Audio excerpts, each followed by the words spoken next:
ഈ വന്നവരെ എല്ലാവരെയും അനുമോദിക്കുകയാണ്. ഇതിൻ്റെ വില തിരിച്ചറിഞ്ഞവരാണ്. വിലയുള്ളതിനെ വിലപ്പെട്ടതായി കാണാൻ തക്കവണ്ണം പരിശുദ്ധാത്മാവ് സഹായിക്കുകയാണ്. പരിശുദ്ധാത്മാവാണ് വെളിച്ചം നൽകുന്നത്. പക്ഷേ ഈ വെളിച്ചം ഇല്ലാതെ പോകുന്നത് കൊണ്ട് വളരെ നിസ്സാരമായ കാര്യങ്ങളുടെ പിന്നാലെ ഓടി ഏറ്റവും വിലപ്പെട്ട കാര്യങ്ങൾ കൊടുക്കാൻ സമയമില്ലാതെ തകർന്നു പോകുന്ന അനുഭവങ്ങൾ നമുക്ക് കാണുവാനായിട്ട് കഴിയുന്നുണ്ട്. ഈ പരിശുദ്ധാത്മാവ് 4-5 സത്യങ്ങൾ നമുക്ക് തുറന്നു തരികയാണ്. പരിശുദ്ധാത്മാവ് അങ്ങനെയുള്ള ചില യാഥാർത്ഥ്യങ്ങളിലേക്ക് ഉൾക്കാഴ്ച നൽകുകയാണ്. അത് നമ്മെ സത്യത്തിൽ വഴി നടത്താൻ തക്കവണ്ണം ഏറ്റവും സഹായകരവും ആവശ്യമായിട്ടുള്ളതുമാണ്. അങ്ങനെയുള്ള ഒരു 4-5 കാര്യങ്ങൾ വളരെ ചുരുക്കമായിട്ട് ഓർപ്പിക്കുവാനായിട്ടാണ് ശ്രമിക്കുന്നത്. ഒന്നാമത് ദൈവ സാന്നിധ്യത്തിൻ്റെ സത്യമാണ്. എല്ലായിടത്തും എപ്പോഴും ഉണ്ട്. എല്ലായിടത്തും എപ്പോഴും ഈ ലോകത്തിലുണ്ടെങ്കിലും കാണാൻ പറ്റാത്തതായ കാര്യം ദൈവമല്ലാത്ത വേറെ എന്തൊക്കെ കാര്യങ്ങളുണ്ട്. ഈ ലോകത്തിൽ എവിടെ പോയാലും ഉണ്ട്, പക്ഷെ കാണാൻ പറ്റില്ല. ദൈവത്തെക്കുറിച്ചല്ല ഞാൻ ചോദിക്കുന്നത്. വേറെ എന്തൊക്കെയാണുള്ളത്? വായുണ്ട്, ഓക്സിജൻ ഒന്നും നമുക്ക് അങ്ങനെ കാണാൻ പറ്റില്ല. പക്ഷെ എവിടെ പോയാലും ഉണ്ടെന്ന് മാത്രമല്ല, അത് അത്യാവശ്യമാണ് താനും. അതില്ലെങ്കിൽ പ്രശ്നമാകും. വേറെ അതുപോലെയുള്ളതല്ലോ വേറെ പറഞ്ഞു എവിടെയും ഉണ്ട്. We can experience it anywhere in this world, but it is invisible.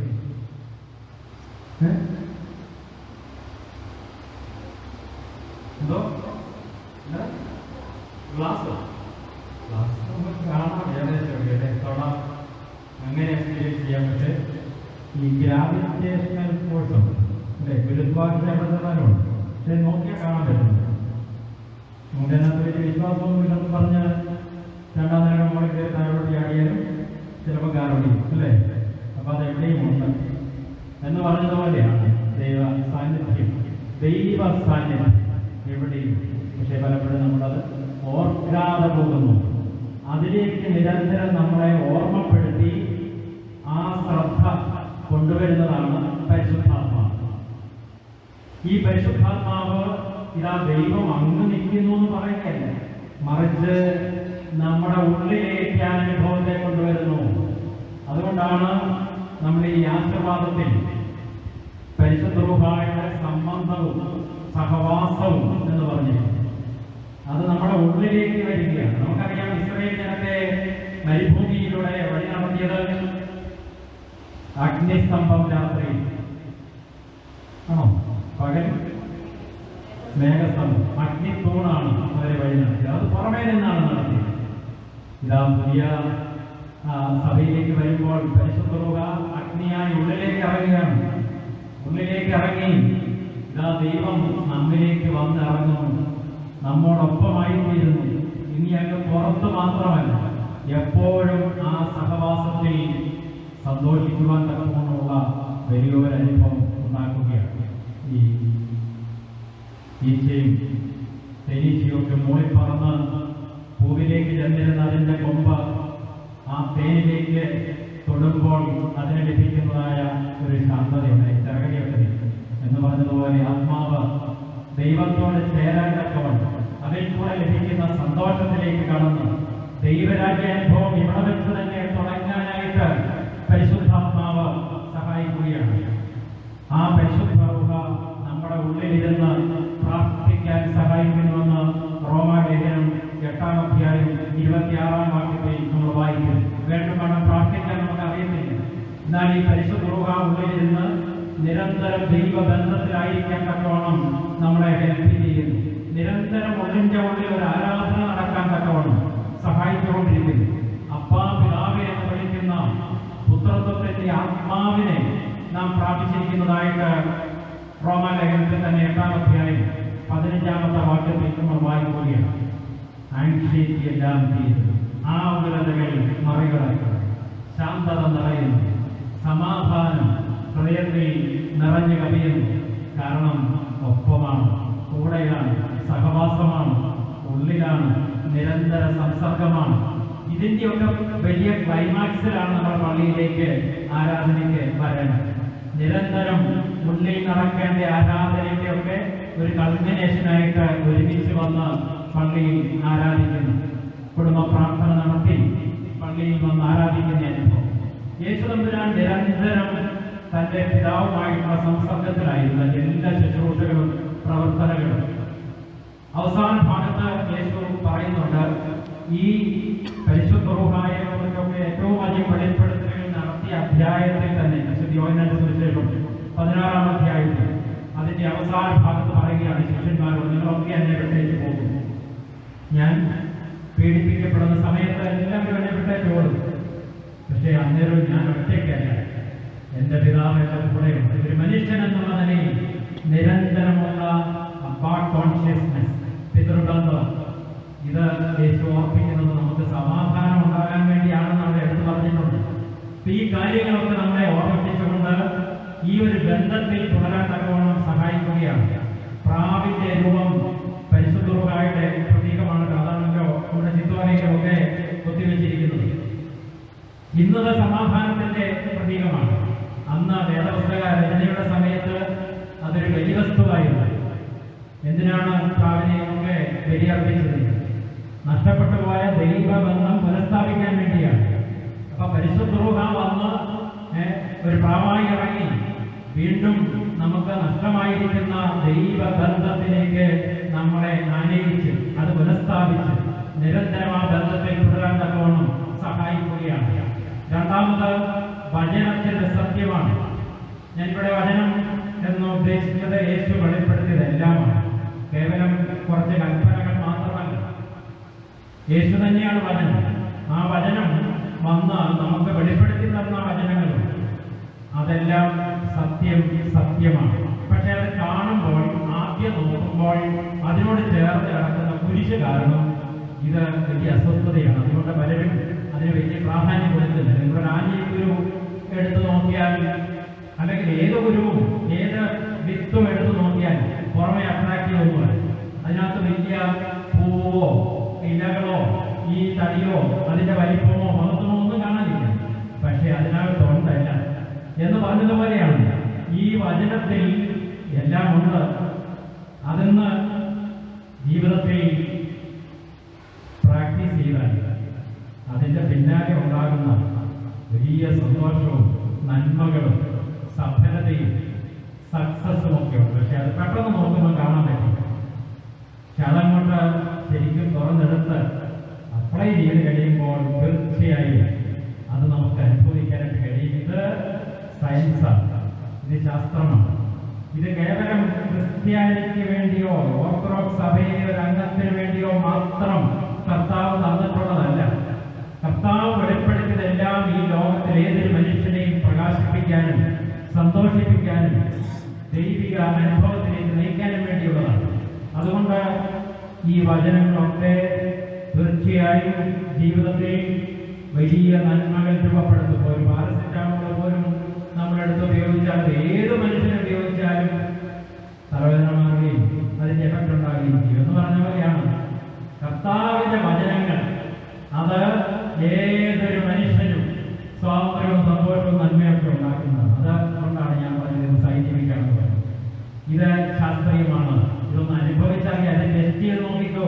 തീർച്ചയായിട്ടും ജീവിതത്തിൽ അതിൻ്റെതായിരിക്കുന്ന അനുഭവം ഉണ്ടാകും. ഈ സത്യത്തിലേക്കാണ് പരിശുദ്ധാത്മാവ് നടത്തുന്നത്. അതുകൊണ്ടാണ് യേശു തമ്പുരാൻ പറഞ്ഞത്, പരിശുദ്ധാത്മാവ് വരുമ്പോൾ സകലതും ഉപദേശിച്ചു വരും, ഞാൻ പറഞ്ഞതൊക്കെ നിങ്ങൾക്ക് ഓർമ്മപ്പെടുത്തും എന്ന് പറഞ്ഞു. 14-ാം അധ്യായം യോഹന്നാന്റെ സുവിശേഷം 26-ാമത്തെ വാക്യം. താൻ പറഞ്ഞതൊക്കെ ഓർമ്മപ്പെടുത്തും. ഇന്നിപ്പോ ഇവിടുത്തെ ഈ കാത്തിരിപ്പിന്റെ ധ്യാനമൊക്കെ കഴിഞ്ഞിട്ട് വീട്ടിൽ ചെല്ലുമ്പോൾ ചോദിക്കുക, എന്തൊക്കെയാണ് അവിടെ അച്ഛന്മാർ പറഞ്ഞത്? എന്താ പ്രസംഗമൊക്കെ ആയിരുന്നു, എന്നാലും എന്നോടാ പറഞ്ഞത്, എന്താ പോലീസൊക്കെ കേൾക്കേണ്ടതായിരുന്നതൊക്കെ ഈ 2 മണിക്കൂർ കഴിയുമ്പോഴത്തേക്ക് വന്നു. വേണ്ട രീതിയിൽ എടുത്തു പറയാൻ തക്കവണ്ണം ഹൃദയത്തിൽ എഴുതുന്നില്ല.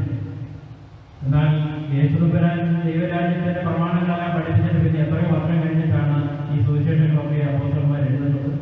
അതൊക്കെ എങ്ങനെ സാധ്യമായി? പരിശുദ്ധാത്മാവിന്റെ പ്രേരണയിലാണ് അത് സാധിച്ചത്. പരിശുദ്ധാത്മാവ് വരുമ്പോൾ ഇതൊക്കെ ഓർമ്മപ്പെടുത്തുന്നത് കർത്താവ് വാഗ്ദത്തം ചെയ്തതാണ്.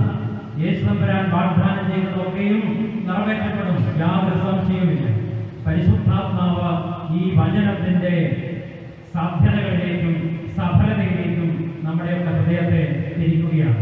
വേദപുസ്തകം മുഴുവൻ ഇമ്പോർട്ടൻ്റ് ആണ്. എന്നാലും അതിനകത്തെ പുസ്തകങ്ങളുടെ മൂല്യവും മഹത്വവും നമ്മൾ നോക്കുമ്പോൾ അതിൻ്റെതായിരുന്ന ചില വ്യത്യാസങ്ങളുണ്ട്. നമ്മൾ ആരാധനയിൽ പഴമ വായിക്കുമ്പോൾ എത്ര മെഴുകുതിരി കത്തിച്ചു പിടിച്ചാണ് വായിക്കുന്നത്? പഴയ നിയമത്തിൽ വായിക്കുമ്പോൾ എത്ര മെഴുകുതിരിയുണ്ട് കത്തിച്ചു പിടിച്ച്? ഉണ്ടോ? ഇല്ല, ഒന്നുമില്ല. താഴെ നിന്നാണ് വായിക്കുന്നത്. ഇനി അത് കഴിഞ്ഞ് കുറച്ചുകൂടെ ഉയരെ സ്റ്റെപ്പിൽ നിന്ന് വേദപുസ്തകത്തിൽ നിന്ന് വായിക്കുന്നത്. അന്നേരം ഒരു മെഴുകുതിരി കത്തിച്ചു പിടിക്കും. അതെവിടെ നിന്നാണ് വായിക്കുന്നത്? ലേഖനങ്ങളിൽ നിന്ന്, അപ്പോസ്തല പ്രവർത്തികളിൽ നിന്ന് ഒക്കെ വായിക്കുന്നത്. അതും കഴിഞ്ഞ് കുറച്ചുകൂടെ മുകളിലോട്ട് കയറി ഏവൻഗേലിയൻ വായിക്കും. ഗോസ്പൽസ് ആണ്, സുവിശേഷങ്ങളാണ്. അവിടെ എത്ര മെഴുകുതിരി കത്തിച്ചു പിടിക്കും? 2 മെഴുകുതിരി കത്തിച്ചു പിടിക്കും. ജീവന്റെ വചനങ്ങളുടെ അറിയിപ്പിനെ കേൾക്കണമെന്ന് ആമുഖമൊക്കെ പറഞ്ഞുകൊണ്ടാണ് തുടങ്ങുന്നത്. അത് യേശുവിന്റെ ജീവിതവും യേശുവിന്റെ വാക്കുകളും യേശുവിന്റെ വെളിപ്പെടുത്തലുകളുമാണ്.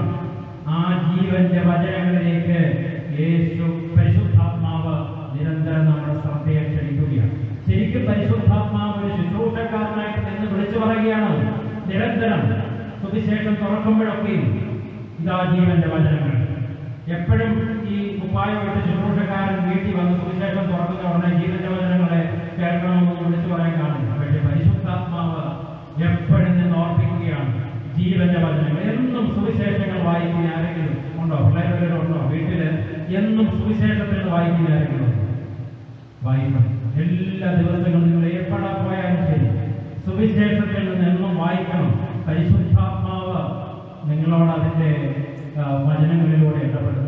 ബാക്കി ഭാഗങ്ങളൊക്കെ ഇമ്പോർട്ടൻ്റ് ആണ്. ഞാൻ ഏറ്റവും പ്രധാനപ്പെട്ട ഒരു കാര്യം മാത്രം ഒന്ന് എടുത്തു പറഞ്ഞുകൊണ്ടെന്ന് മാത്രമേ ഉള്ളൂ. ഈ വചനം സുബോധം നൽകുന്നു. ഇത് നമുക്ക് സന്തോഷം പകരും, സുസ്ഥിരത നൽകും. യേശു തന്റെ പ്രഭാഷണത്തിന്റെ ഒക്കെ അവസാന ഭാഗത്ത് പറഞ്ഞല്ലോ, if you put these into practice you will be like a man who built his house on the rock. But if you are not practicing these words, you will be like a man who built his house on the sand. മണലിന്റെ മേൽ വീട് പണിയുന്ന മനുഷ്യനെ പോലെ. ആരാ ഇത് കേട്ടിട്ട് ചെയ്യാത്തവൻ? എന്നാൽ കേട്ടിട്ട് ചെയ്യുന്നവൻ എങ്ങനെയാണ്? പാറമേൽ. കല്യാണം കഴിഞ്ഞ് 6 മാസം യൂറോപ്പിൽ, ഇറ്റലിയോ ജർമ്മനിയോ ന്യൂസിലൻഡോ പോയി ഒരാളെ തിരിച്ചു പോയി. എത്ര സംഭവങ്ങൾ. കുഞ്ഞുങ്ങളും ചേർത്ത് പിടിച്ച് ആത്മഹത്യയാണ്. വളരെയധികം ഡേറ്റിംഗ് നടക്കുന്നു. പെട്ടെന്ന് ട്രെയിൻ നടക്കാണ്. മണലിന്റെ മേൽ വീട് പണിയുന്ന അനുഭവങ്ങൾ വ്യാപിക്കുകയാണ്. അവിടെ പാറമേൽ വീട് പണിയാൻ പരിശുദ്ധ റൂഹ നമ്മെ വിളിക്കുകയാണ്. ജീവന്റെ വചനങ്ങളായിരിക്കണം ഈ ജീവിതത്തിന് സുസ്ഥിരത നൽകണം, സന്തോഷം പകരണം, വചനത്തിന്റെ സഫലത. അതാണ് കരിസ്ഥനായി വന്ന് സകലവും ഉപദേശിച്ചതും സത്യത്തിൽ വഴി നടക്കും. ഇൻഫർമേഷൻ റവല്യൂഷന്റെ കാലഘട്ടത്തിലാണ് ജീവിക്കുന്നത്. ഏറ്റവും വലിയ ഇൻഫർമേഷനാണ് വിസ്ഡം. അത് ഹൃദയങ്ങളിലേക്ക് പകരുകയാണ് ഈ വചനങ്ങളിലൂടെ. പരിശുദ്ധാത്മാവ് അതിന് മാർഗനിർദ്ദേശം നൽകുകയാണ്. മൂന്നാമത് പാപത്തിന്റെ സത്യമാണ്. പാപത്തിന്റെ ശമ്പളം മരണമത്രയെന്നാണ് തിരുവചനത്തിൽ പറയുന്നത്. എന്ന് പറഞ്ഞാൽ അത് നാശകരമാണെന്നുള്ളതാണ്. പക്ഷെ അത് നമുക്ക് അത്ര കേൾക്കാൻ സുഖകരം. കാരണം യജമാരും ദൈവജനമൊക്കെ നിരന്തരം ഈ പാപബോധം ഉണ്ടാക്കി ഒന്ന് സുഖിക്കാൻ പോലും അനുവദിക്കുകയെന്ന് കംപ്ലൈൻറ്റ് ചെയ്യുന്ന ചില ആളുകൾ. കാരണം നിരന്തരം ഇത് പറഞ്ഞുകൊണ്ടിരിക്കുകയാണ്. ഒന്ന് സ്വതന്ത്രമായിട്ട് ഒന്ന് സുഖമായിട്ട് ജീവിക്കാൻ പോലും അനുവദിക്കുക. നമ്മൾ ഈ പോയിസൺ ഒരു കുപ്പിയിൽ വാങ്ങിച്ചാൽ അതിന്റെ പുറത്തെ സ്റ്റിക്കർ ഇളക്കി കളഞ്ഞേച്ച്, പോയിസൺ എഴുതി വെച്ചിരിക്കും, നമുക്ക് അസ്വസ്ഥത ഉണ്ടാക്കുന്നതാണ്. അപ്പൊ അതുകൊണ്ട് അത് ഇളക്കി കളഞ്ഞിട്ട് അത് മധുരപാനീയമൊന്നോ സ്വീറ്റ്സൊന്നോ ഇതെല്ലാമൊക്കെ എഴുതി അവിടെ ഒട്ടിച്ചേച്ച് ആ ദ്രാവകം കുടിക്കുകയാണെന്ന് വിചാരിക്കും. എഫക്ട് സൈമല്ലേ, നാശമല്ലേ, തകർച്ചയല്ലേ ഇന്നത്തെ സംസ്കാരമില്ല ചെയ്തുകൊണ്ടിരിക്കുന്നത്. ഇങ്ങനെയുള്ള സ്റ്റിക്കറൊക്കെ മാറ്റി കഴിഞ്ഞാൽ മനസാക്ഷിക്കുത്തില്ലാത്ത കാര്യങ്ങൾ ചെയ്യാമല്ലോ എന്നുള്ളതാണ്.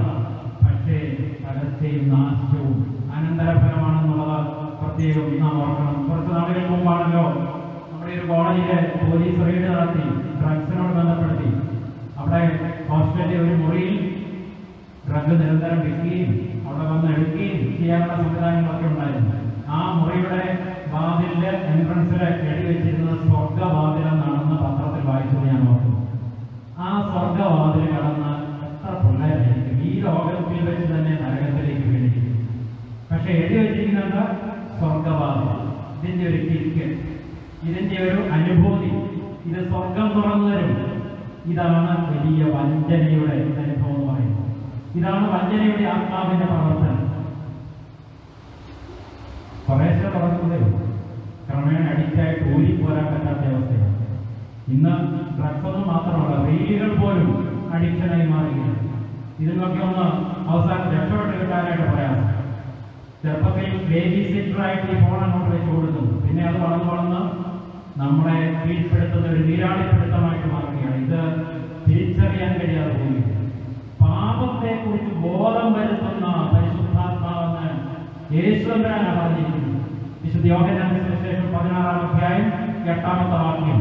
പരിശുദ്ധാത്മാവ് വരുമ്പോഴോ അവൻ നീതിയെക്കുറിച്ചും പാപത്തെക്കുറിച്ചും ന്യായവിധിയെക്കുറിച്ചും ബോധം വരുത്തും.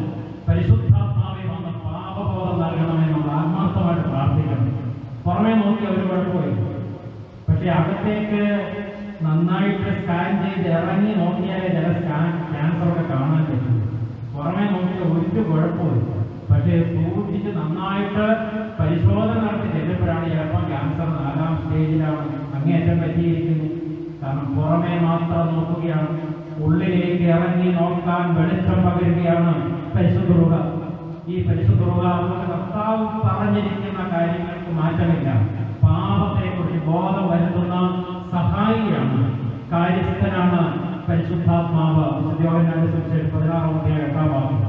കുറച്ച് വർഷങ്ങൾക്ക് മുമ്പ് ഒരു വിദേശ യാത്രയിൽ ഒരു പള്ളി ഇതുപോലെ ചെന്നപ്പോൾ ഒരു ധ്യാനമൊക്കെ കഴിഞ്ഞ് നിൽക്കുമ്പോൾ അവിടെ 19 വയസ്സുള്ള ഒരു അങ്കിള് വന്നിട്ട് എന്നോട് പറഞ്ഞു, ഞങ്ങൾ പണ്ട് ഡൽഹിയിലായിരുന്നു. ഡൽഹിയിൽ ചെറുപ്പത്തിൽ കഴിയുമ്പോൾ ഒരച്ഛൻ ഇതുപോലെ ഒരു ജ്ഞാനപ്രസം നടത്തിയപ്പോൾ പറഞ്ഞൊരു കഥ ഞങ്ങളുടെ ജീവിതത്തെ വല്ലാതെ മാറ്റി.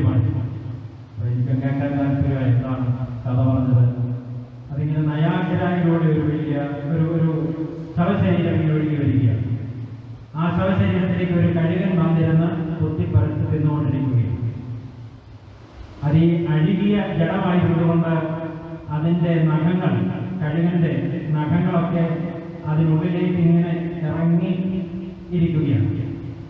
നയാഗ്ര വെള്ളച്ചാട്ടത്തിലേക്ക് അടുത്തു വരികയാണ്.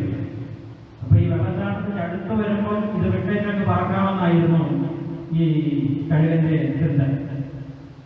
പക്ഷെ ഈ വെള്ളച്ചാട്ടത്തിന്റെ അടുത്ത് വന്നപ്പോൾ ഇത് തത്രപ്പെട്ടെങ്കിലും ഇതിന്റെ ഉള്ളിലേക്ക് ഈ നഖമെല്ലാം ഇറങ്ങി എല്ലുകൾക്കിടയിൽ അത് ഉടക്കിയതുകൊണ്ട് ആ ഉദ്ദേശിച്ച സമയത്ത് അതിന്റെ ആ കാലൂരി പറന്നു മാറാൻ കഴിയാതെ ആ ശവശരീരത്തോടു കൂടി തന്നെ ആ കഴുകനും വെള്ളത്തിലേക്ക് വീണ് തകർന്നു പോയി എന്ന് ആ കഥ പറഞ്ഞു. ഇതെന്താ ഇത്ര വലിയ കാര്യമായിട്ട് എടുത്തു പറഞ്ഞതെന്ന് ഞാൻ ചോദിച്ചു. ഇപ്പൊ ഞങ്ങൾക്ക് അന്ന് 25 വയസ്സൊക്കെ ഉള്ളൂ, ബാച്ചിലേഴ്സായിട്ടൊക്കെ കഴിയുന്ന സമയമാണ്. അപ്പൊ ആ സമയത്ത് ഈ ഒരു കഥയും ഇതിനോട് ബന്ധപ്പെട്ട വ്യാഖ്യാനങ്ങളൊക്കെ പറഞ്ഞപ്പോൾ അത് ഞങ്ങളുടെ ഹൃദയത്തിലേക്കാണ്. ഞങ്ങൾ അതുവരെ ആസ്വദിച്ചിരുന്ന ചില കാര്യങ്ങൾ ഈ ജീവിതത്തിലേ വേണ്ടാന്ന് വെച്ചു. കാരണം ഇത് പിന്നീട് മാറ്റാം എന്ന് പറഞ്ഞാണ് ഞങ്ങൾ കരുതിയിരുന്നത്. ഞങ്ങൾക്ക് മനസ്സിലായി അങ്ങനെ ഇത് മാറ്റിവെച്ച് പോയാൽ ഞങ്ങളുടെ ജീവിതം തന്നെ ചിലപ്പോൾ തകർന്നു പോകും. അതുകൊണ്ട് ഇന്ന് ഞങ്ങൾക്ക് മാറണമെന്ന് ഞങ്ങളന്ന് തീരുമാനിച്ച് അനുദപിച്ചു. ഇന്നും ഞങ്ങൾക്ക് അതൊരു വലിയ സന്തോഷത്തിന്റെ ഓർമ്മയാണെന്ന് പറഞ്ഞ് 19 വയസ്സുള്ള ഒരാള് പറഞ്ഞ് ഞാൻ ഓർപ്പിക്കുകയാണ്. പാപബോധം വരുത്തുന്ന പരിശുദ്ധാത്മാവ്. ഈ പാപത്തിന്റെ അനുഭവം വ്യക്തിപരമായിരിക്കുന്ന ഒരു കാര്യം മാത്രമല്ല, ഇതൊരു സാമൂഹ്യ വിപത്താണെന്നുള്ളത് നമ്മൾ ഓർക്കണം. നമ്മുടെ ഈ കോവിഡിന്റെ കാലത്ത് നമ്മൾ തിരിച്ചറിഞ്ഞ ഒരു കാര്യമാണ്, നമ്മുടെ രോഗം എന്ന് പറയുന്ന ഒരു വ്യക്തിയുടെ വിഷയം മാത്രമല്ല, നമ്മുടെ ഓരോരുത്തരുടെയും ആരോഗ്യം മറ്റുള്ളവരുടെ ആരോഗ്യവുമായി വളരെ ബന്ധപ്പെട്ടിരിക്കുന്നു. അതുകൊണ്ടാണല്ലോ എല്ലാവരും അതിന് പ്രിക്കോഷൻസ് എടുക്കാനൊക്കെ ഉണ്ടായി. ഒരു ബോട്ടിൽ യാത്ര ചെയ്യുന്ന ഒരു കുട്ടി ആ ബോട്ടിൻ്റെ അടിയിലൊരു ദ്വാരം ഇട്ടു തുടങ്ങുന്നത് കണ്ടുകൊണ്ട് മുതിർന്നവർ പറയുന്നു, ഈ ആ കൊച്ചിനെ അത് വലിയ പ്രശ്നം ഉണ്ടാക്കുമല്ലോ. അപ്പോഴത്തേന് അമ്മ തിരിച്ചു പറയുന്നത്, ഇയാൾക്കെന്നാ കുഴപ്പം, എൻ്റെ കൊച്ചവിടെ കളിക്കുന്നതിനുണ്ട്. കുറേ കൂടെ കഴിഞ്ഞ് കിഴിച്ച് അവസാനം വെള്ളം കുറേശ്ശെ മുകളിലോട്ട് ഇങ്ങനെ പോകാനായിട്ട് വരാൻ തുടങ്ങുമ്പോഴും കൊച്ച് സന്തോഷിക്കുകയാണ്. കാരണം അതിന് കളിക്കാം, കുളിക്കാം, സെലിബ്രേറ്റ് ചെയ്യാം, ആഘോഷിക്കാം. പക്ഷെ കുറേ കൂടെ കഴിയുമ്പോൾ എന്താ സംഭവിക്കുന്നത്? കൊച്ചിൻ്റെ മാത്രം തകർച്ചയല്ല, വെള്ളം മുഴുവൻ കയറി ഈ വള്ളം അല്ലെങ്കിൽ ഈ ബോട്ട് മുഴുവൻ താഴുമ്പോൾ അവിടെയുള്ളവർ മുഴുവനും കൂടിയാണ് തകരുന്നത്. ഓർക്കണം, ഒരു വ്യക്തിയുടെ മാത്രം പ്രശ്നമല്ല പാപം,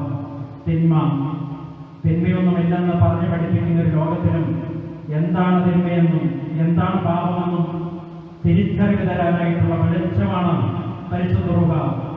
തീയുടെ രൂപത്തിൽ ഇറങ്ങി വെളിച്ചം പകരണം പരിശുദ്ധാത്മാവ്. നാലാമത് ദൈവീകരണത്തിന്റെ സത്യമാണ്. തിരിച്ചറിവ് വരുമ്പോൾ അത് വ്യക്തമാകാനായിട്ടുള്ളതായ കരുത്തം പകരുകയാണ് പരിശുദ്ധ റൂഹ. നാലാമത് ദൈവീകരണത്തിന്റെ സത്യം നമ്മിലെ അനന്തമായ ആത്മീയ സാധ്യതകളിലേക്ക് ഉൾക്കാഴ്ച നൽകുകയാണ് പരിശുദ്ധ റൂഹ. നമ്മളെയൊക്കെ സൃഷ്ടിച്ചിരിക്കുന്നതിനെ കുറിച്ച് ഉൽപ്പത്തി പുസ്തകം 1-ാം അധ്യായത്തിൽ പറഞ്ഞിരിക്കുന്നത്, "You were created in the image and likeness of God." That indicates the immense potential within us. നമ്മുടെ രാജ്യത്തിന്റെ മുൻ പ്രസിഡന്റായിരുന്ന അബ്ദുൽ കലാം ഇഗ്നൈറ്റഡ് മൈൻഡ്സ് എന്നുള്ള ബുക്കില് സ്പിരിച്വാലിറ്റിയെ കുറിച്ച് എഴുതിയിരിക്കുന്ന പുസ്തകത്തിൽ അധ്യായത്തിൽ പറയുന്നു, ഒത്തിരി ഗുരുക്കന്മാരെയും സ്പിരിച്വൽ കേന്ദ്രങ്ങളൊക്കെ വിസിറ്റ് ചെയ്തിട്ട് എനിക്കതിലൊക്കെ കിട്ടിയ ഒരു പ്രധാനപ്പെട്ട ആശയം, there is a higher self in all of us which can transcend the limitations of physical life.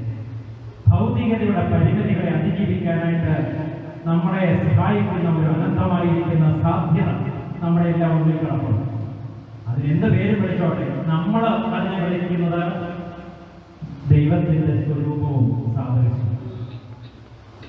അഹം ബ്രഹ്മാസ്മി എന്നായിരിക്കാം ഹിന്ദു ട്രഡീഷനിൽ വിളിക്കുന്നത്. അതുപോലെ ആരും എന്തും പറഞ്ഞുകൊള്ളട്ടെ, അതിനെല്ലാം ഓർത്തുകൊണ്ടാണല്ലോ പരസ്പരം കാണുമ്പോൾ നമസ്കാരം പറയുന്നത്. നമ്മൾ ആ വ്യക്തിയുടെ ഉള്ളിലെ ദൈവിക ചൈതന്യത്തെ കൂടിയാണല്ലോ നമ്മൾ ആദരിക്കുന്നത്. പക്ഷെ അതിനെ വളർത്താൻ, അത് വളർത്താനായിട്ടുള്ള ചൂടും ശക്തിയും കൃപയുമാണ് പരിശുദ്ധാത്മാവ് പകരുന്നത്. പരിശുദ്ധ റൂഹ നമ്മളെ ക്രിസ്തുവിന്റെ ഭാവത്തിലേക്ക് വളരാൻ, അങ്ങനെ ദൈവ സാദൃശ്യത്തിലേക്ക് വളരാൻ സഹായിക്കുന്നതിനെ കുറിച്ച് പലയിടങ്ങളിലും പറയുന്നത് ഒരു വാക്യം മാത്രം. കൊരിന്ത്യർക്ക് എഴുതിയ പരിശുദ്ധനായ പൗലോസ്ലീഹയുടെ 2-ാമത്തെ ലേഖനം 3-ാം അധ്യായം 18-ാമത്തെ വാക്യം, 17-ാം വാക്യം കൂടെ ചേർത്ത് വായിക്കും. കർത്താവിന്റെ ആത്മാവ് ഉള്ളിടത്ത് സ്വാതന്ത്ര്യമുണ്ട്. മൂടുപടം നീങ്ങിയ മുഖത്ത് കർത്താവിന്റെ തേജസ്സിനെ കണ്ണാടി പോലെ പ്രതിബിംബിക്കുന്നവരായി നാം എല്ലാവരും ആത്മാവാകുന്ന കർത്താവിന്റെ ദാനമായി തേജസ്സിന്റെ തേജസ് പ്രാപിച്ച് അതേ പ്രതിമയായി രൂപാന്തരപ്പെടുന്നു. അതേ പ്രതിമയായി എന്ന് പറഞ്ഞാൽ ക്രിസ്തുവിന്റെ അതേ സാദൃശ്യത്തിലായിത്തീരുന്നു എന്നുള്ളതാണ്. അത് പരിശുദ്ധാത്മാവിന്റെ സഹായത്താലാണെന്ന് ഇവിടെ പറഞ്ഞിരിക്കുന്നു. കണ്ണാടി പോലെ പ്രതിബിംബിക്കുന്നവരാകുന്നു. ആരെ? യേശുവിനെ. നമ്മളൊക്കെ യേശുവിനെ പ്രതിബിംബിക്കുന്നവരാകുന്നു. സാധ്യത കിടപ്പുണ്ട് ആയിത്തീരുന്നു. ആ ആയിത്തീരൽ പ്രക്രിയയിൽ നമ്മളെ സഹായിക്കുകയാണ് പരിശുദ്ധ റൂഹ. നമ്മുടെ മാമോദീസ ശുശ്രൂഷയിൽ ഒരു പ്രാർത്ഥന ഇങ്ങനെയാണ്: കർത്താവേ, തിരുമുഖ ശോഭ ഇവനിൽ അല്ലെങ്കിൽ ഇവളിൽ പ്രതിബിംബിക്കണമേ. ഇങ്ങനെ പ്രാർത്ഥനയാണ്. കർത്താവേ, തിരുമുഖ ശോഭ ഇവനിൽ അല്ലെങ്കിൽ ഇവളിൽ പ്രതിബിംബിക്കണം. ഈ കുഞ്ഞ് വളർന്നു വരുമ്പം ആ കുഞ്ഞ് എവിടെ ചെന്നാലും, കോളേജിൽ ചെല്ലുമ്പോഴും, പിന്നെ കാനഡയിൽ ചെല്ലുമ്പോഴും, US-ൽ പോയാലും, ഏത് രാജ്യത്ത് പോയാലും, എവിടെയാണെങ്കിലും ഇതോമേ ഈ കുഞ്ഞിനെ പ്രതിബിംബിക്കുന്നവളാകണം, പ്രതിബിംബിക്കുന്നവരാകണം, റിഫ്ലക്ട് ചെയ്യണം, റേഡിയേറ്റ് ചെയ്യണം എന്ന് പറഞ്ഞാൽ നമ്മുടെ എല്ലാ ഇടപാടുകളിലൂടെയും വാക്കുകളിലൂടെ പെരുമാറ്റ രീതികളിലൂടെ ഒക്കെ ആ സ്നേഹവും വിശുദ്ധിയും പ്രതിഫലിപ്പിക്കാനായിട്ടിടയാകണം. ഇത് സാധ്യമാകുന്നില്ല. അതിനുവേണ്ടിയാണ് പരിശുദ്ധാത്മാവിനെ മാമോദീസയിൽ സ്വീകരിച്ചത്. അതുകൊണ്ട് വീണ്ടും വീണ്ടും ആത്മാവിനെ ജ്വലിപ്പിക്കണം.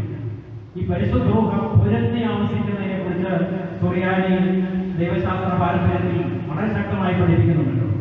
അതുകൊണ്ടാണല്ലോ വിശുദ്ധ ആരാധനയിൽ കുർബാനയും എൻ്റെ വാത്സല്യമുള്ളവരെ, ജീവനുള്ള പരിശുദ്ധ സ്വർഗമാകുന്ന മേലുള്ള ഉയരങ്ങളിൽ നിന്ന് പ്രതാപത്തോടുകൂടി ഇറങ്ങി വഹിക്കപ്പെട്ടിരിക്കുന്ന ഈ കുർബാന പൊരുന്നി ആവസിച്ച് നടന്നിരിക്കുന്നു.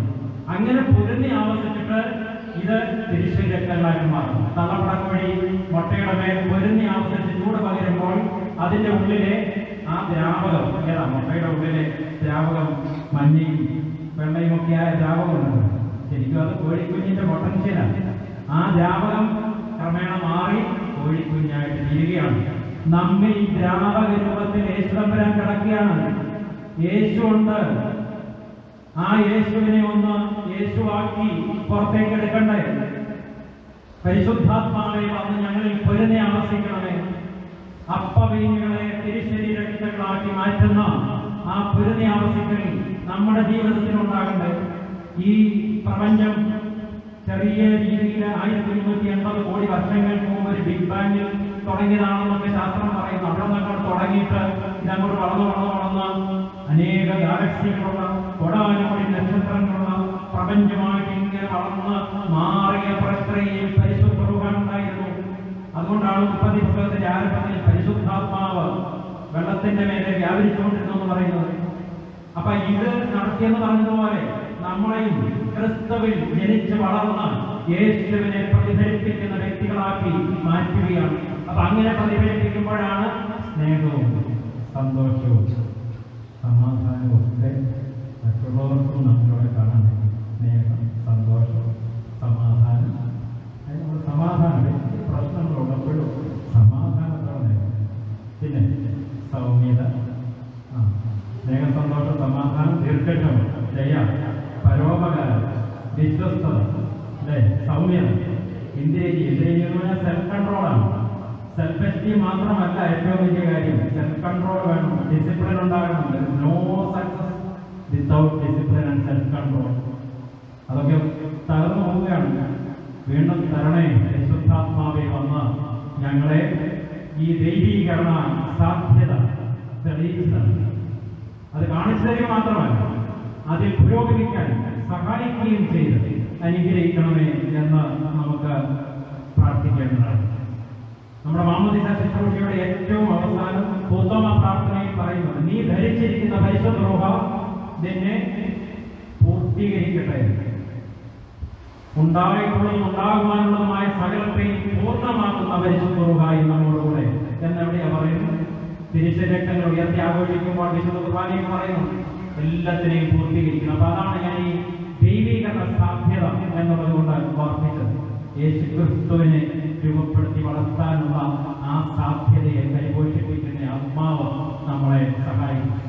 അവസാനമായിട്ട് അഞ്ചാമതായിട്ട് ഐക്യത്തിന്റെ സത്യമാണ്, സമാധാനത്തിന്റെ ഐക്യത്തിന്റെ പ്രതീകമാണ്, പ്രിൻസിപ്പിളാണ് പരിശുദ്ധവും. അതുകൊണ്ടാണ് പരിശുദ്ധ റൂഹായുടെ ആവാസം പെന്തിക്കോസ്തിൽ ഉണ്ടായപ്പോൾ ആ ആദിമ സമൂഹം ഏക ഹൃദയവും ഏക മനസ്സും ഉള്ളവരായി എന്ന് നമ്മൾ വായിക്കുന്നത്. അപ്പോസ്തല പ്രവൃത്തികൾ 4-ാം അധ്യായം 31, 32 വാക്യം ബഹുമാനപ്പെട്ടവരും അത് പറഞ്ഞു.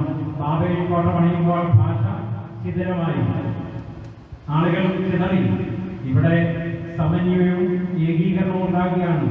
ഭാഷകൾക്ക് ഉപരിയായിരിക്കുന്ന കമ്മ്യൂണിക്കേഷൻ നടക്കുന്നു. പത്രോസ്ലിയുടെ പ്രസംഗം വിവിധ ദേശക്കാരും ഭാഷക്കാരും അവരുടെ ഭാഷയിൽ ഗ്രഹിക്കുകയാണ്. പരമര പെരുന്നാളിന് പരിശുദ്ധ പാവാതിന് വേണ്ടി മലയാളത്തിൽ പ്രസംഗിക്കുന്നത് നോർത്ത് ഇന്ത്യയിൽ നിന്ന് വന്നിരിക്കുന്ന നമ്മുടെ കുടുംബങ്ങളിലെ കുഞ്ഞുങ്ങൾ ഹിന്ദിയിലും, അമേരിക്കയിൽ നിന്ന് വന്നിരിക്കുന്ന കുഞ്ഞുങ്ങൾ ഇംഗ്ലീഷിലും, ഇവിടെ മീനടത്തൊന്നും പോയിരിക്കുന്ന നിങ്ങൾ മലയാളത്തിലൊക്കെ കേൾക്കുന്നു എന്ന് വിചാരിക്കുന്ന പോലത്തെ ഒരു അനുഭവം. അങ്ങനെ ഒരു സംഭവം ഉണ്ടായി. അത് ബാബേൽ കോട്ട തിരിച്ച് ഇവിടെ സഭയാകുന്ന കോട്ട പണിയുന്ന ഐക്യത്തിന്റെ അനുഭവം. ഭാഷയൊക്കെ ഒന്നാണെങ്കിൽ പോലും അടിയ ശിഥിലീകരണം, വിഭാഗീയത, വർഗീയത ഒക്കെ വളരുന്ന ഈ ഒരു കാലഘട്ടത്തിൽ പരിശുദ്ധ റൂഹ ഏതൊരു സമൂഹത്തെയും പള്ളികളെയും സഭയെയും ഒക്കെ ഐക്യത്തിന്റെ പ്രതീകവും അതിന്റെ ഉപകരണവും ആക്കി മാറ്റി. ആത്മാർത്ഥമായി നമുക്ക് ഈ പരിശുദ്ധാത്മാവെ വന്ന് വീണ്ടും സമാധാനത്തിൽ, ഐക്യത്തിൽ, അനുരഞ്ജനത്തിലും ശക്തീകരിക്കണമെന്ന് നമുക്ക് പ്രാർത്ഥിക്കാം. എഫേസ്യ ലേഖനം 2-19 വാക്യങ്ങൾ പറയുന്നുണ്ട്, ദൂരസ്ഥരും സമീപസ്ഥരുമെല്ലാം, വിജാതീയരും യഹൂദനുമെല്ലാം ഏക ആത്മാവിനാൽ ഇരുപക്ഷത്തെയും പിതാവിലേക്ക് പ്രവേശനം സാധ്യമായിരിക്കുന്നു. ഒരിക്കലും യഹൂദന് ഇമാജിൻ പോലും ചെയ്യാൻ പറ്റാത്തൊരു കാര്യമായിരുന്നു. ശമര്യനും വിജാതീയനും യഹൂദനും എല്ലാം കൂടെ ഒരുമിച്ച് നിന്ന് ദൈവസന്നിധിയിൽ ഒരുവനപ്പെട്ട് പ്രാർത്ഥിക്കുന്ന ഒരു കാര്യം. അത്രയ്ക്ക് വർഗീയതയും വർഗീയ ഭ്രാന്തും മതാന്തതയും വിദ്വേഷവും വൈരാഗ്യവും എല്ലാം നിറഞ്ഞു നിന്നിരുന്ന ഒരു കാര്യം. പക്ഷെ അവിടെ പരിശുദ്ധാത്മാവ് വരുമ്പോൾ ഏക ആത്മാവിനാൽ ഒരുമിച്ച് വന്ന് ദൈവസന്നിധിയിൽ നിൽക്കുന്ന ഒരു അനുഭവം ഉണ്ടാകുന്നു. നമ്മൾ ആർട്ടിഫിഷ്യൽ ഇന്റലിജൻസിന്റെ കാലത്താണ് ജീവിക്കുന്നത്. ഈ ടെക്നോളജിയും ബയോളജിയും ഒക്കെ ഇവിടെ ഫ്യൂഷനിൽ വരികയാണ്. കൂടുതൽ സാങ്കേതിക വിദ്യയും ഇപ്പോൾ ഇങ്ങോട്ട് കയറ്റിവിടുക, ബ്രെയിനിലോട്ടൊക്കെ കയറ്റിവിട്ട് നമ്മളെ കൂടുതൽ എഫിഷ്യൻ്റ് ആക്കി മാറ്റാനായിട്ടുള്ള തത്രപ്പാടിലാണ്. അതുകൊണ്ട് മാത്രമാകില്ല, നമ്മൾ നിർബന്ധിതരായേക്കാൻ ചിലപ്പോൾ കുറച്ചുകൂടെ കഴിയുമ്പോൾ കുറച്ചെങ്കിലും ഈ ടെക്നോളജിയൊക്കെ നമ്മുടെ ഉള്ളിലേക്ക് ഇപ്പം തന്നെ കുറേശ്ശെയൊക്കെ ഉണ്ട്, കുറേ കൂടെ ഉള്ളിലേക്ക്. ഇപ്പം ഫോണും കമ്പ്യൂട്ടറെല്ലാം പുറത്താണ്. ഇനി അത് നമ്മുടെ ഉള്ളിലേക്ക് ബ്രെയിനിലൂടെ ചിപ്പായിട്ടൊക്കെ ഇടാൻ പോവുകയാണ്. ഇപ്പൊ പുറമെ കൊണ്ട് നടക്കേണ്ട ആവശ്യം ഇപ്പൊ നമ്മൾ കൂടുതൽ പിന്നെ അധികം പഠിക്കേണ്ട ഒരു ആവശ്യം വരുന്നില്ല, എല്ലാം കിട്ടുകയാണ്. പക്ഷെ അങ്ങനെ വലിയ വലിയ സ്കോളേഴ്സ് ആയതുകൊണ്ടോ എഫിഷ്യന്റ് ആയതുകൊണ്ടോ മാത്രം മനുഷ്യനാകുകയാണ്. സ്നേഹവും കരുണയും വിശുദ്ധിയും വിനയവും ഒക്കെ ഉള്ളവരാണ്, ആത്മനിയന്ത്രണമുള്ളവരാണ് പരിശുദ്ധാത്മാവ് അതിന് നമ്മളെ സഹായിക്കുന്നത്. അതുകൊണ്ടാണ് പരിശുദ്ധാത്മാവാണ് ശരിയായി നമ്മളെ പൂർത്തീകരിക്കും, ക്രിസ്തുവിന്റെ സാക്ഷികളാക്കുന്നത്. യേശു പറഞ്ഞ അവസാനത്തെ വാചകത്തിൽ കൂടെ പറഞ്ഞ് ഞാനിവിടെ അവസാനിക്കുന്നത്. അവസാനം പറഞ്ഞു, നിങ്ങൾ പരിശുദ്ധാത്മാവിന്റെ ശക്തി പ്രാപിച്ചിട്ട് യെരൂശലേമിലും ശമരിയിലും ലോകത്തിന്റെ അറ്റത്തോളം എൻ്റെ സാക്ഷികളാണ്. യെരൂശലേമിൽ കാത്തിരുന്ന് പ്രാർത്ഥിക്കണമെന്ന് പറഞ്ഞു. എങ്ങനെയെങ്കിലും യെരൂശലേമിൽ ഓടി രക്ഷപ്പെടണമെന്ന് വിചാരിച്ചുകൊണ്ടിരുന്നവർ. കാരണം എന്നാ, തങ്ങളുടെ ഗുരുവിനെ പിടിച്ചു പോകുന്നത് അവിടെയാണ്, പീഡിപ്പിച്ചത് അവിടെയാണ്. തങ്ങൾക്കും ഈ ദുര്യോഗം ഉണ്ടാകുമെന്നുള്ള ചിന്തയുണ്ട്. രക്ഷപ്പെടണമെന്ന് മാത്രം കരുതിയവരാണ് യേശു പറയുന്നത്, യെരൂശലേമിൽ തന്നെ തുടങ്ങണം. പ്രതിസന്ധികളിൽ നിന്നും പ്രശ്നങ്ങളിൽ നിന്നും ഓടി ഒളിക്കുന്നത് അതിന്റെ നടുവിൽ നിന്ന് അതിനെ നേരിടാൻ തക്കവണ്ണം സജ്ജമാക്കുന്നതാണ് പരിശുദ്ധാത്മാവിന്റെ അനുഭവം. ഞാൻ നിങ്ങൾക്ക് ആത്മാവിനെ പകരും. നിങ്ങളൊരു ചെറിയ സമൂഹമായിരിക്കാം തുടക്കത്തിൽ, പക്ഷേ യെരൂശലേമിൽ തുടങ്ങിയിട്ടു. ഈ പ്രശ്നങ്ങളുടെ ഒക്കെ നടുവിലും നിങ്ങൾക്കൊരു നല്ല വെളിച്ചത്തിന്റെ സാക്ഷ്യത്തിന്റെ ഒരു വലിയ പ്രവർത്തനം നിങ്ങളെ എത്തിക്കുകയാണ്. പരിശുദ്ധാത്മാവ് അതിനെ നിങ്ങളെ ശക്തീകരിച്ചോളും. ഒരു കഥയും കൂടെ ഞാൻ ഓർപ്പിച്ച് ഇത് കൺക്ലൂഡ് ചെയ്യട്ടെ. ഒരു ധനികനായിരിക്കുന്ന ഒരു ബിസിനസ്സുകാരൻ ഭാര്യയൊക്കെ മരിച്ച് തൻ്റെ ഏക മകൻ്റെ കൂടെ കഴിയുന്ന നാളുകളിൽ മകനെ വീട്ടിൽ ആക്കിയിട്ട് പുറത്ത് ബിസിനസ്സിനൊക്കെ പോയിട്ട് അദ്ദേഹം തിരിച്ചു വരുമ്പോൾ വീട് മുഴുവൻ കത്തിച്ചാമ്പലായി കിടക്കുന്നതാണ് കാണാൻ കഴിയുന്നത്. ആകെ തകർന്നു, മകനും മരിച്ചു പോയിട്ട് ഒരു ഭാഗത്ത് കൂടിക്കിടക്കുന്ന ഒരു ചാരം തൻ്റെ മകൻ്റെ ശവശരീരത്തിൻ്റെ ഭാഗമാണെന്ന് കരുതി ആ ചാരം ഒരു തുകൽക്കുടത്തിലാക്കി പിന്നീട് ആ തുകൽ സഞ്ചിയുമായിട്ടാണ് ഈ മനുഷ്യൻ എല്ലായിടത്തും യാത്ര ചെയ്തുകൊണ്ടിരുന്നത്. രാത്രി ഉറങ്ങുമ്പോൾ പോലും ഈ തുകൽ സഞ്ചി കൂട്ടിനുണ്ട്. കാരണം അത്രമാത്രം ഈ മകനുമായിട്ട് ആത്മബന്ധത്തിലായിരുന്നു. പക്ഷേ കുറെ നാൾ കഴിഞ്ഞപ്പോൾ രാത്രിയിൽ ഉറങ്ങുമ്പോൾ വാതിൽക്കൽ ഒരു മുട്ട കേൾക്കാം. ആരാ അവിടെ തോന്നി ചോദിച്ചു. അപ്പാ ഞാനാണ്. എനിക്കങ്ങനെ ഒരു മകനുണ്ട്, അവൻ പണ്ടേ മരിച്ചു പോയല്ലോ. അല്ല, ഞാൻ തന്നെയാണ്, തിരിച്ചു വന്നതാണ്. ഇല്ല, വേണ്ട, ഇവിടെ എൻ്റെ കൂട്ടത്തിലുണ്ട് ഈ ചാരൻ. എനിക്ക് അങ്ങനെ ഒരു മകനില്ല, രാത്രിയിൽ എന്നെ ഡിസ്ചാർജ് ചെയ്യണ്ടെന്ന് പറഞ്ഞ് അദ്ദേഹം മറുപടി കൊടുത്തു. കുറേ സമയം മുട്ടിക്കൊണ്ടിരുന്നു. അവസാനം അവൻ തിരിച്ചുപോയി. എന്താ നടന്നതെന്ന് ചോദിച്ചാൽ, കള്ളന്മാർ ആക്രമിച്ച് ഈ മകനെ പിടിച്ചുകൊണ്ട് പോയി വീട് ചാമ്പലാക്കി. ഇത് ഈ അപ്പൻ അറിയത്തില്ലായിരുന്നു. പക്ഷെ വിരോധത്തിൽ കള്ളന്മാരിൽ നിന്ന് രക്ഷപ്പെട്ട തിരിച്ചു വന്നതാണ്. ഇതൊരു ബുദ്ധ കഥയാണ്, ബുദ്ധ പാരമ്പര്യത്തിലെ ഒരു കഥയാണ്. സത്യം വാദത്തിൽ വന്ന് മുട്ടുമ്പോൾ പല ചാരവും കെട്ടിപ്പിടിച്ച്